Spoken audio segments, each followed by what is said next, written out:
What would you have us do as these men in skirts who don't want to be men in skirts? We want to be women in femininity.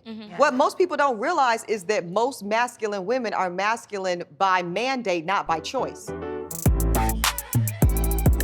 Welcome to Listen to Black Women. I'm L'Oreal, and we're here with Elle Barner. I'm a feminine woman, and traditionally, I want to play the feminine role. Ebony K. Williams. Our show up in this world is Ebony K. Williams, and no man can just hop on that. And the beautiful Melissa Ford. I want to preface all my answers with the fact that I am a progressive traditionalist. And let me tell y'all something, you are in for a treat of an episode, because you are sitting amongst women that are always gonna tell it like it is, whether they get backlash or not. Basically, when you get to a certain age, your outlook on people does change a bit. You do start looking in other areas for love than what you would have when you were younger, right? Oh, so absolutely. do you feel like with being more successful that happened as well? Because the dating pool seems to get smaller the more successful we are. The dating pool is a waiting pool, okay?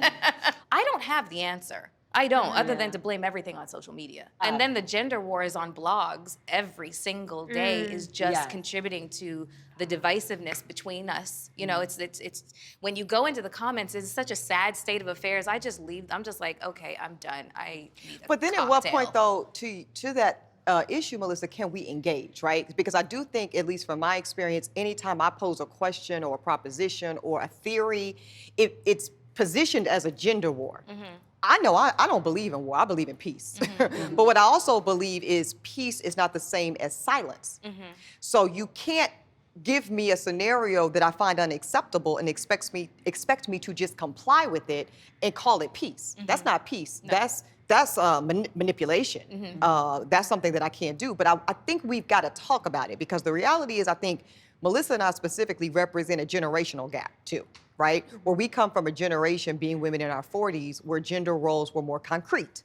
Where men had certain expectations, and let's be clear, women had certain expectations. And if we really want to name the thing that's so controversial, Melissa and I represent the first generation of women who generally and by and large represent economic power. That this is the first time in history in which women have found themselves in equal footing with men when it comes to finances and professionally speaking. This is, there's nothing to compare it to. There's nothing. Because it didn't exist. It didn't exist. And so everybody still has that notion that everybody's vision of a perfect life is the white picket fence, getting married with the kids. And I was like, no, that was all that was available. I'm sure that there was women in the 20s that were like, I don't want these kids and I don't want him. You know what I'm saying? But what was the option to a woman back then? Yeah. Right. But now a woman could say to herself, that's not my ideal, like life goals. I can take care of myself. I want to take care of myself. I want to be rich auntie. I want to travel. I want to see the world, and I don't really want to be burdened with, the responsibilities that somebody would say, hey, I love this thing. We're all, it's your own, personal sense of identity and what makes sense to you. And this is the first time in ever where women have the wide berth to really investigate what their wants, what their needs as an individual and not a monolith is. Beautiful. And also have choice, right? I think there are women that have intrinsic value in being a wife and in being a mother. And I want to make that was the point of the MRS degree. That's what I was going to ask. Yes, that was the point, is I'm not the threshold for most women that I know. I am an anomaly. I am an outlier, okay? I am someone who has been married earlier in my life. I got divorced very quickly, and I realized for me, being married and being a wife in and of itself has no intrinsic value. So that means I am not willing, nor am I incentivized to give a lot in order to have those capacities. Right. But I think that's not common. I think most women, especially Black women, do desire nuclear family. I think they do desire it. Now, here's where it gets complicated, to your point, Melissa. What they're not so desirous of it that they are willing to do it under any and all circumstances, as the generation previous to them had to do. So now what you've got is a generation of Black women that say, listen, I would love to not be the breadwinner. I would love to take my money that I make as a nurse, my money that I make as a school principal, my money that I might even make as an attorney, and put it in the kitty. put it towards something. Instead, though, what they're being forced to do, y'all, many of them, because we all know these women, they're being forced to put the family on their back. They're being forced to pay all the bills, do most of the child care, and turn a blind eye to you out here in these streets. Yeah. And because Hello now. Okay. and a generation ago, women had to ride with it because they did not have the kitty. They didn't have a stream of independent income that allowed them the exit strategy that is available to Black women today. I literally had to explain to the guys that up until 1976, women could not have their own bank accounts without a man's signature. If it wasn't her husband, it was her father. Yes. That is massive. You know, when you think about that and, you know, contextually as to what she was permitted to do, choices that just were not available to her, which is why women are so, you know, they're holding on to their sense of like hard-earned independence now. You know, the abilities to make these choices, to go to school, invest all their time into a profession, career, and understand that nuclear family doesn't work out. This is just as good, and that's something that a lot of, I'm gonna say, men don't really actually want to hear. But is it just as good, though? And I think that's where it gets complicated. I think for a lot of women that find themselves at our age, Melissa, they're asking that existential question. They're saying, you know, at least some of my friends, some of my sorority sisters, they're like, okay, let's look at this. I do have my house, my mortgage. I do make, literally, most of them, over $250,000 a year without batting an eye. Not to say it was easy, but they're doing it every day. And they got their Louis, they got their Louboutins, they got their Birkins, and now they're saying, what else? What else? And I think that's a fair proposition, too. So the MRS degree conversation was really about that sector of women. Right. That feel like I chose what my mother and grandmother told me to, because to your point, Melissa, they didn't have a choice. And I think that's why so many of us were raised this particular way that says, I want you to have the choices I didn't have. Yep. And it's amazing because we do. And thank God, that's why there are less women being battered in their homes today than there were a generation ago, right? So let's be clear, the advances are important. And also now we're being asked to make a different choice. So if we want it all, we're paying on the front end or the back end, is what my experience shows me. I just know it's traditionally, right? Yeah. As women, we can decide for ourselves, am I a masculine woman? There's nothing wrong with that. Some women want to be in control, and they can have a man that is, you know, taking notes or whatever. You know, that's not, that's holding the purse. Okay. You know what I'm saying? Hold my bag. Pull up, I need you to go here, do that, like whatever. And there's nothing wrong with that. Maybe that's the house husband. The beta man.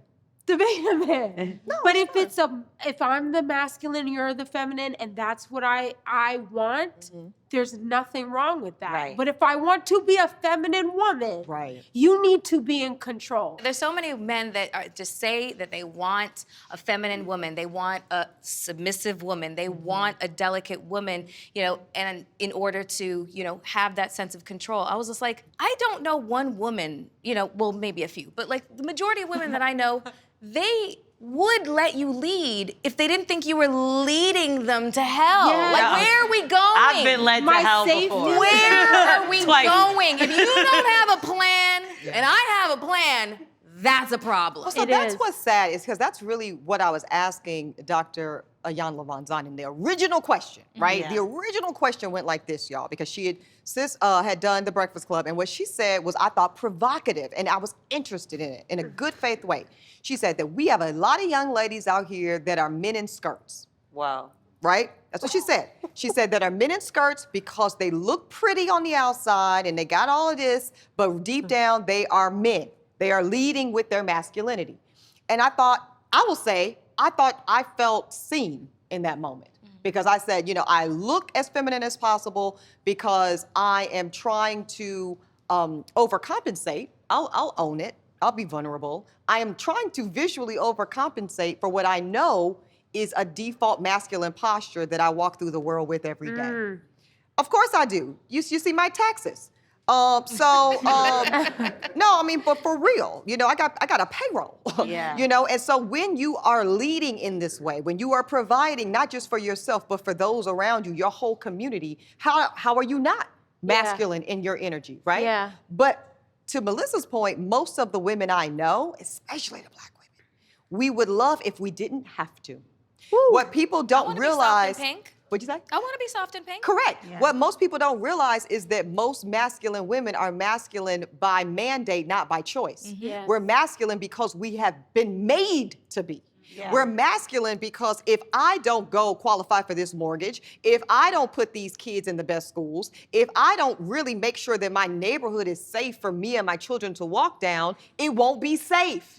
And my question to Dr. Von Zant was, Ayanla, what would you have us do as these men in skirts who don't want to be men in skirts? We want to be women in femininity, but we're afraid. Let's just name Yeah. it. There's a fear of most Black women today, y'all, that the man that we desire to keep us safe and provided for does not exist. Yeah. Either he is unwilling or unable, and I'm gonna go back to unwilling. Yeah. Willie? Either unwilling or unable to do so. And what you have is a generation of the first generation that is unwilling to go without.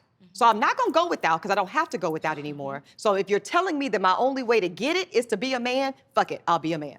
I think that's crazy that we say that because we just had a whole conversation where we talked about the single mom having to step up, you know? So how does that make you masculine when at the end of the day, that's nurturing, that's taking care of what you need to take care of? I don't the look at that reality as is, masculine. I don't think that most single mothers wanted to be that. They Correct.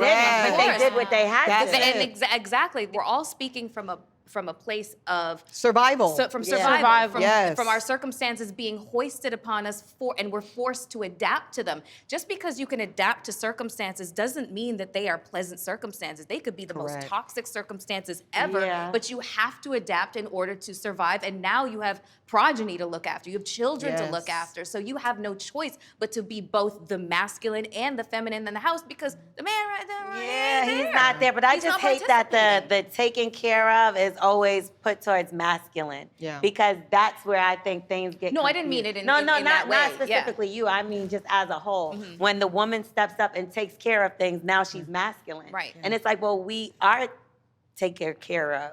Yeah. Take care I think of. there's the nurturing part of taking care of that women get to be, and then I think there is the provision, the financial and the kind of safety mechanisms of providing that people put on men. I'll close with this, for me at least. I do think a lot of understandable critique of some of my positions is, that's all great and dandy, but once again, why is it back on Black women? Yeah, Why is always. every note, theory, commentary point telling Black women what to do or what not to do? And the only reason I will say it is this way, ladies, is because I am a Black woman. If I were a Black man, I would be giving all of this business to Black men. But it cannot be a Black woman. I have learned the hard way that can pour into Black men around what Black masculinity looks like. It requires a Black man. So my hope and prayer as it relates to whether we want to call them gender wars, whether we want to call it good faith conversations among Black men and women to see what does this relationship look like for the future generation. I want a litany of Black men to step up to the leadership position and talk to Black men, especially the young ones, I can't name about one. what. I can't Well, name that's one. why this is my plea. This is my Yeah. call to action. You're right. I need Black men to talk to Black men about how to lead, how to provide, and how to protect. Boop. Boop. Drops mic. That was an amazing conversation. Thank you so much, Melissa, Ebony, Elle. You already know with the facts and everything. Big shout out to our team, our crew in here, and of course, the lovely audience. Give yourselves a round of applause. And that is Listen to Black Women.